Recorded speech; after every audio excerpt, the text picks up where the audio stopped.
As many of us know, the PlayStation Move wasn't a very successful gaming experiment. It had its bad games for sure, but there were some that weren't too bad. Sorcery is one of those games. It was developed by Sony of Santa Monica, and while it's not a game that's worth buying a Move for, it isn't that bad considering what it has to compete with.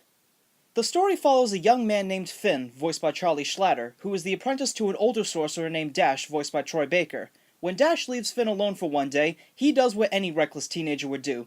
Go exploring in a dangerous forbidden land, of course. Upon returning, he discovers that an evil Dark Queen has returned and plots to cast the world into eternal darkness, and sends her evil minion creatures to invade the land. Finn, along with the Queen's daughter, a magical talking cat named Erline, travel on a long journey in order to give Finn the power he needs to stop her. The story really isn't anything new, and in fact it's pretty forgettable. Finn is also a pretty generic character because we've seen this sort of thing done before and done better, where a reckless young teen causes some trouble and goes on a long journey with a companion of sorts to become the unlikely hero while learning self-discipline along the way.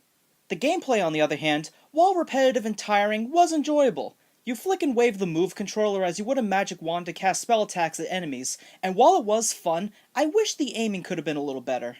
You also unlock elemental powers along the way, which are stronger than the arcane blasts, but cost magic, so it's much slower but more effective. Another element of the game that I found very enjoyable was the potion crafting system. There are 8 ingredients throughout the game, and by combining 3 in a combination, you can get a potion that will give you a helpful perk like increased health or stronger attack power, which is actually a really creative upgrade system.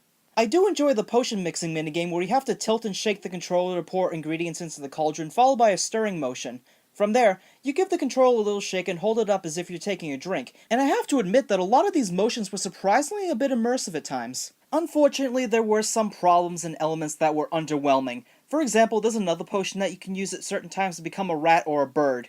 Bird sequences are not controllable, unfortunately, and rat sequences have no sense of exploration, so you pretty much feel like you're walking down a long, winding corridor. Other than that, the game isn't the best looking nor the best programmed, but it still had its moments that were enjoyable enough, so it wasn't completely dull. The characters are pretty generic, the fantasy doesn't take any new twists, the environments, while pretty at times, don't offer anything new. There were very few collectibles if any, and hardly any replay value, so I had fun playing it for its gameplay, but I probably won't ever go back to it.